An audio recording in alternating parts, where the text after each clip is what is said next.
Hola, mi nombre es Adriana y si esta es la primera vez que te cruzas con uno de mis videos, te invito a que te pases por mi canal para que veas qué otras cosas puedes encontrar que seguramente te van a servir y gustar.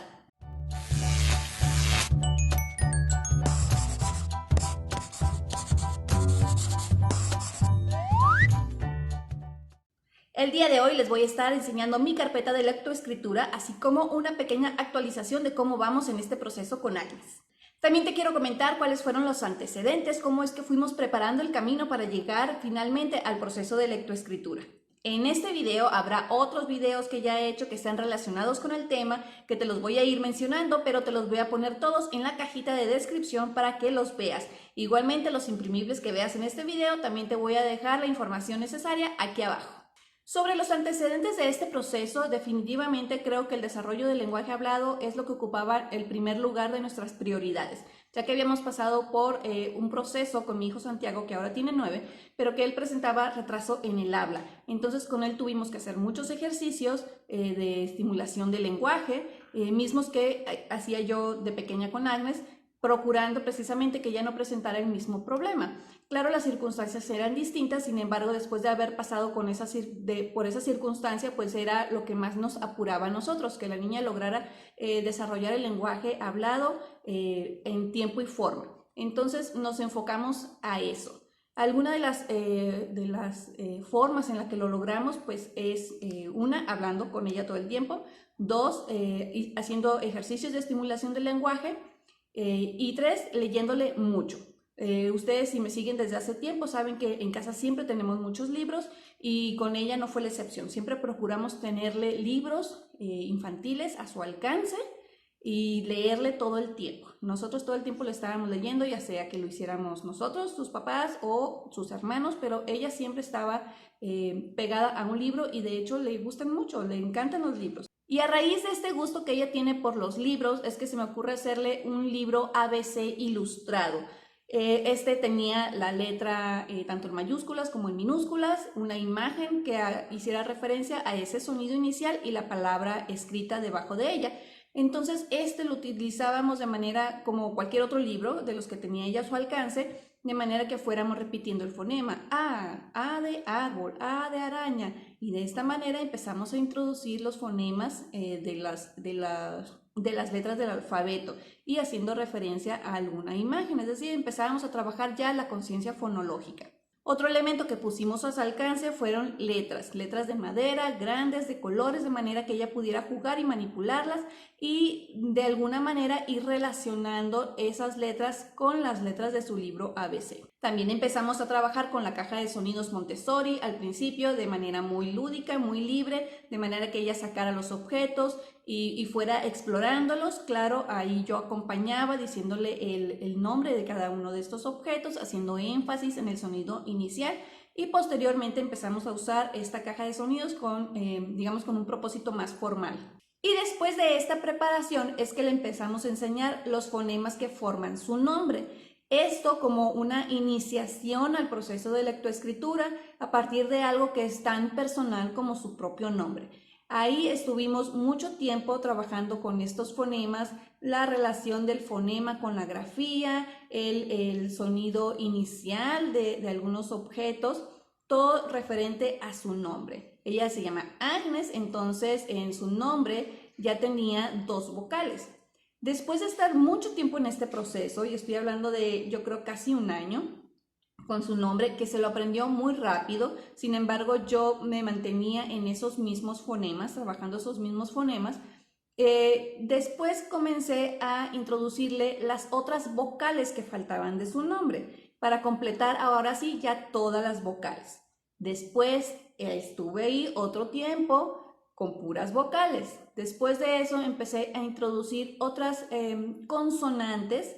Estas consonantes que las trabajé por grupos, entonces me dediqué a trabajar el primer grupo de consonantes, una a una. No pasaba de una a otra sin que antes ya yo viera que ya tenía aprendido ese fonema. No seguía avanzando solo por avanzar, por lo tanto también ha sido un proceso algo lento. Ya después de haber introducido las vocales y de haber introducido algunas consonantes, comenzamos a hacer ejercicios para unir sonidos. Esto también como una preparación para poder leer sílabas posteriormente o para unir fonemas en una palabra. Entonces empezamos uniendo los fonemas de las vocales, porque estos son los sonidos que son más fáciles de unir. Y así hicimos ejercicios muchas veces de unir todas las combinaciones que puedes unir una vocal con la otra. Empezamos a unir esos sonidos. No pensaba trabajar con ella las sílabas hasta que no tuviéramos una buena base de consonantes ya aprendidas o incluso hasta que tuviéramos todo el alfabeto ya aprendido. Sin embargo, en algunos ejercicios que yo hacía con ella con sus objetos de la caja de sonidos, ella empezó a decirme la sílaba inicial y no el fonema inicial. Empezó a decirme P. ¿Con qué empieza perro? P. ¿Con qué empieza pato? Pa. Entonces utilicé el material de las sílabas para hacerle ver que pa eran dos sonidos juntos y no uno solo. Entonces ahí le hice la ejemplificación de que pa es el sonido p con el sonido a. Y es que algunas consonantes le cuestan más trabajo que otras, porque algunas consonantes son consonantes sordas.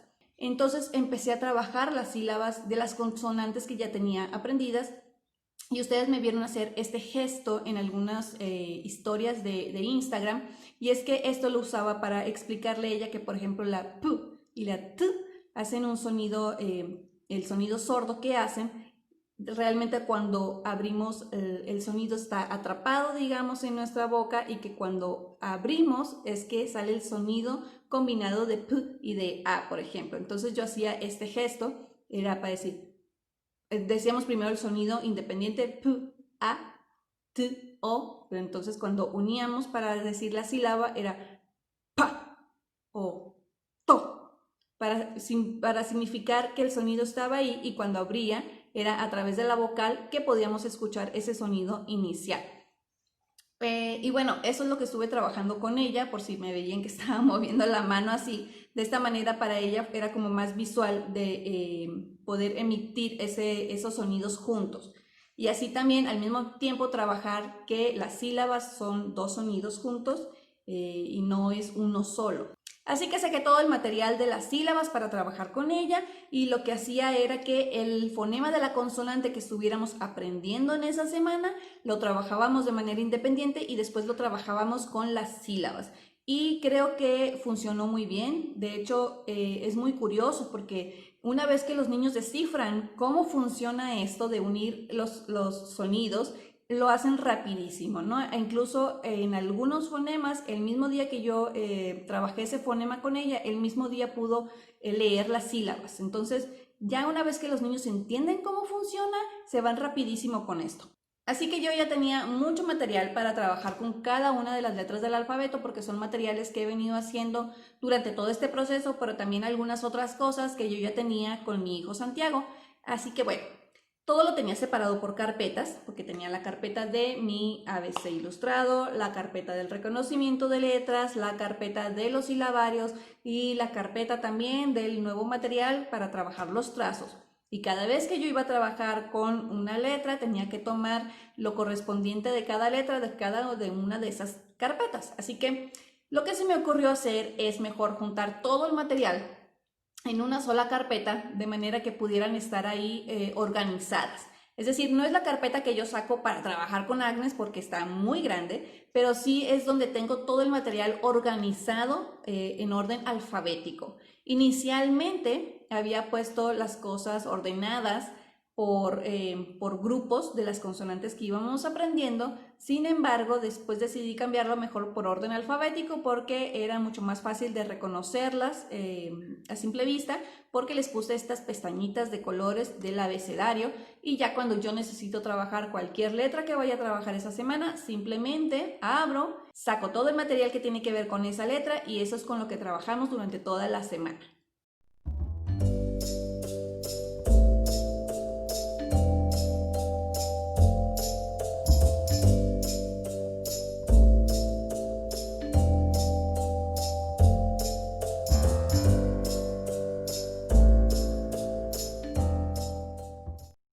Creo que de esta manera queda mucho más organizado, mucho más fácil de acceder a él sin estar revisando carpeta por carpeta. Tú también podrías hacer una carpeta así para trabajar todo lo que tenga que ver con el abecedario y con plantillas, no solamente estas que yo te estoy compartiendo, sino también con cualquier otra plantilla que tú te encuentres por ahí en internet o que tú misma hagas.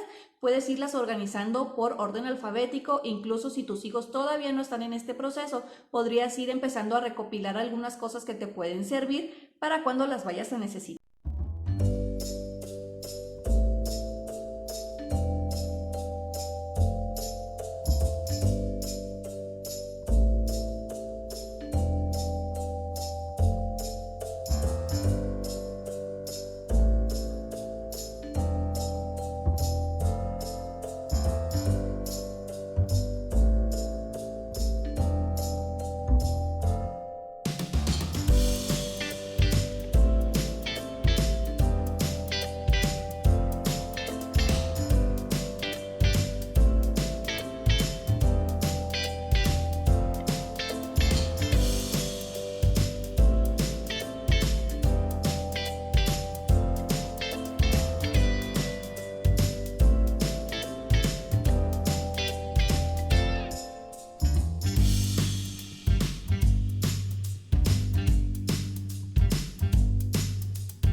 Y bueno, la segunda parte de este proceso sería la parte de la escritura. Y esto es algo que también comenzamos a trabajar, a desarrollar, a sentar las bases, a preparar el terreno desde que el niño tiene 1 año de edad. Hace unos días te compartía una publicación en donde te mostraba mi centro de lectoescritura, que es este que tienes aquí al fondo. Y en él yo procuro tener elementos que nos permitan seguir aprendiendo en este proceso a través de la manipulación, del tacto, de lo sensorial. Para esta semana utilizamos las tarjetas de los primeros trazos con una bandejita con arroz pintado para que los pudiera hacer con su dedito. También utilizamos las letras de lija y una cajita con arena para poder hacer los trazos en la arenita. Y esa también la utilizamos con la caja de luz. Y también tenemos una cajita de lectoescritura, que es una que yo ya hice con Santiago hace muchos años y que en esta ocasión tengo algunas letras de imanes que pinté con los códigos de color Montessori, y tiene una placa metálica en la tapa de manera que pudiéramos utilizar estas letritas para formar palabras. Tengo unas tarjetas de las primeras palabras bisílabas y algunas otras tarjetitas que no tienen el dibujito. Aquí, por ejemplo, el ejercicio que hacemos a veces es solamente copiar la palabra de la tarjeta y decir los fonemas de cada una de ellas, de manera que a lo mejor pudiéramos unir algunas sílabas o unir todos los sonidos para decir toda la palabra, pero en algunas otras ocasiones simplemente lo hacemos para la discriminación visual, para que ella empiece a escribir la palabra que ve en la tarjeta. Y también dependiendo del fonema que estemos aprendiendo esta semana es que utilizamos estas plantillas que hice para trabajar la preescritura en 4 etapas diferentes. Como te comentaba, las bases de este proceso comienzan a sentarse a partir del año de edad, en donde empezamos a trabajar diferentes técnicas de motricidad fina para estimular y desarrollar la motricidad de nuestros niños. Después, a los 3 años de edad, empezamos a realizar ejercicios de motricidad fina, pero estos específicamente pensados para la escritura, y a esto se le conoce como grafomotricidad. Y consta de diferentes etapas que van desde el trazo libre hasta los trazos dirigidos, que serían los primeros trazos, la escritura de letras y posteriormente la escritura de palabras. Yo ya te hice un video donde te comparto todas estas etapas, pero además todo el material que nosotros utilizamos para trabajar la grafomotricidad. Recuerda que te lo voy a poner aquí en la descripción del video. Y este proceso yo sí te recomiendo que comiences a trabajarlo a partir del cuerpo, a partir del movimiento, de lo sensorial, de lo táctil, y que lo último que pongamos en la mano del niño sea un lápiz para realizar planillas. Les voy a decir lo que yo veo. Yo veo muchas veces que hay niños muy pequeños ya realizando trazos en una planilla con un plumón borrable o con un lápiz. Y yo veo que los trazos que hacen son trazos temblorosos, que están fuera de la línea punteada y especialmente las curvas no las consiguen hacer con fluidez. Y yo escucho a las mamás decir, ahí la lleva, ya va mejorando, cada vez lo hace mejor. Y yo realmente los invito a que se den un tiempo para darse cuenta de que si el niño no está logrando hacer o seguir el trazo punteado, que sus trazos están temblorosos o que incluso aprieta mucho el objeto, es porque aún no tiene la madurez para poderlo hacer. Sí, en algún momento de tanto repetir eso, en algún momento lo va a lograr, pero ¿cuál es el punto de hacer que el niño haga algo fuera del tiempo del que él puede hacerlo?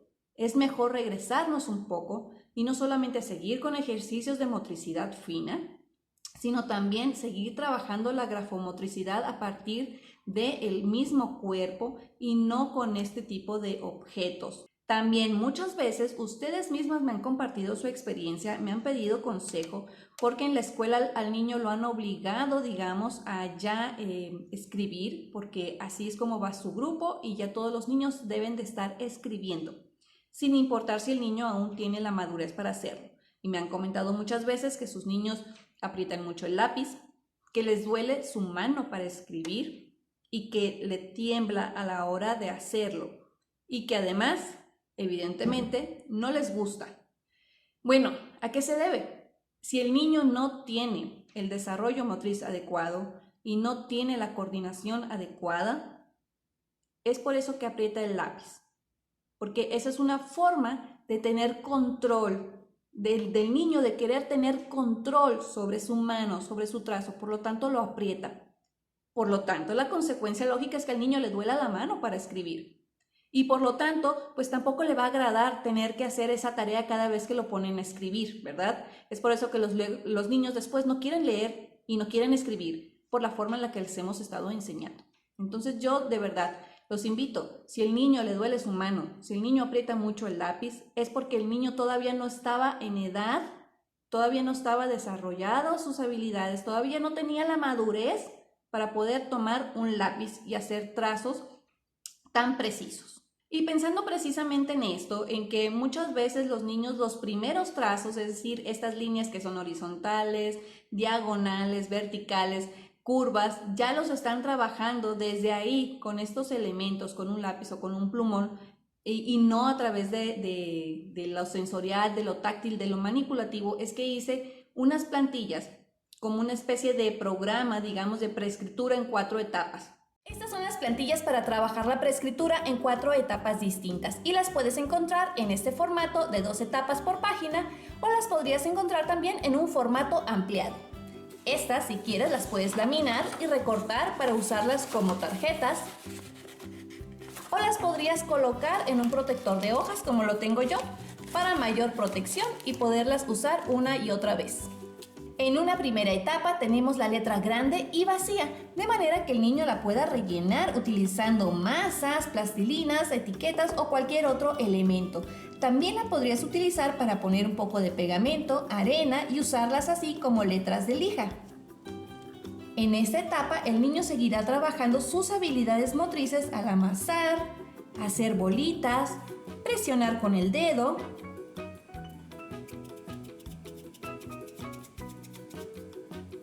hacer rollitos,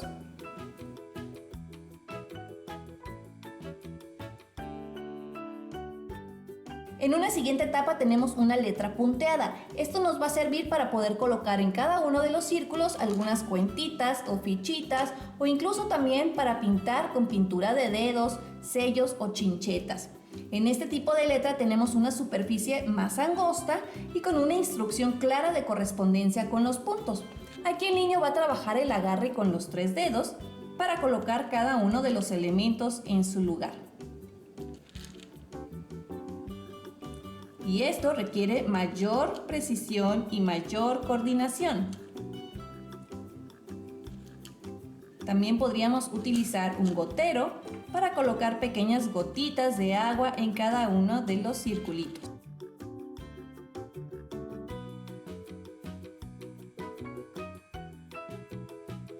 En una tercera etapa tenemos la letra con línea, para repasar utilizando un marcador, un lápiz o cualquier otro elemento. Aquí ya comenzamos a utilizar instrumentos de escritura, sin embargo aún podríamos seguir utilizando el dedito para realizar el trazo sobre la línea. Podríamos hacerlo con ayuda de una ficha, por ejemplo, colocando la ficha para realizar el trazo siguiendo la línea con la ficha. O simplemente con el dedito y posteriormente con el marcador. En una etapa final tenemos la letra con flechas. Esto nos va a indicar la dirección del trazo, así como su ubicación dentro del renglón.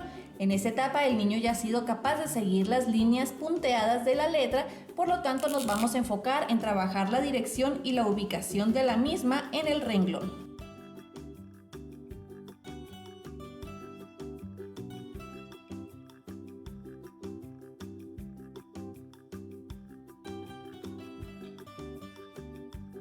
Como te das cuenta, vamos pasando desde lo manipulativo y táctil hasta el refinamiento del trazo para finalmente utilizar un instrumento de escritura, donde la superficie de la letra se va angostando cada vez más. Otro imprimible que incluyo en el pack ABC para trazar son estas letras recortables. Con ellas podemos no solamente recortarlas, sino pintar, pegar, lo que se te ocurra. Y también lo tienes en este formato de las 2 letras en una hoja, o lo puedes encontrar también en un formato más grande. Aquí el niño va a seguir trabajando sus habilidades motrices utilizando todos los elementos para recortar, pintar o pegar. Este imprimible también lo podrías utilizar para encuadernarlo por la parte de arriba y así ya tendrías un álbum de evidencia del abecedario y en él podrías utilizar diversas técnicas de pintura en cada una de las letras. Y ahora sí, después de que el niño ha trabajado en las 4 diferentes etapas, ya está listo para poder utilizar esta planilla y poder poner en práctica su caligrafía. Y para trabajar el trazo de los números también utilizamos la misma técnica.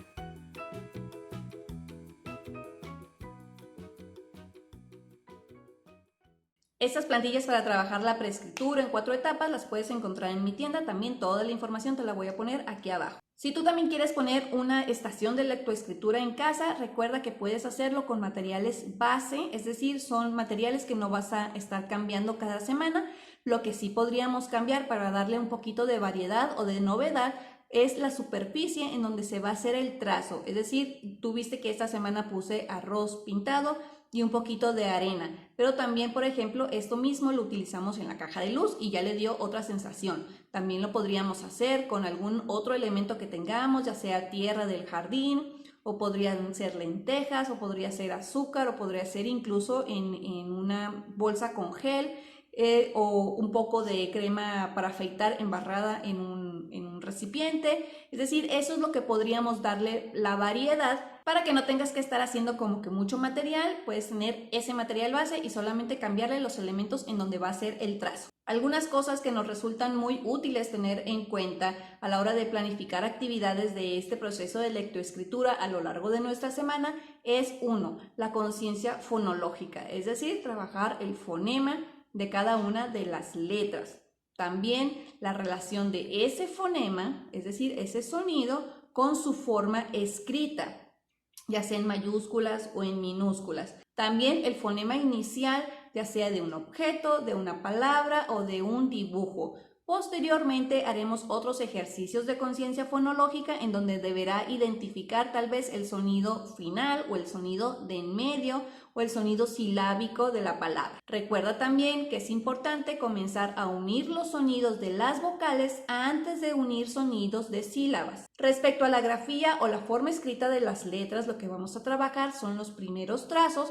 Posteriormente también nos vamos a ocupar de la correcta dirección del trazo de las letras, así como su lugar dentro del renglón. Aunque la dirección del trazo la hemos venido trabajando desde antes de manera indirecta, cuando hacemos ejercicios siempre de izquierda a derecha, de arriba a abajo. Y que también en estas actividades sensoriales hemos ido dirigiendo al niño para que haga los trazos en esa dirección.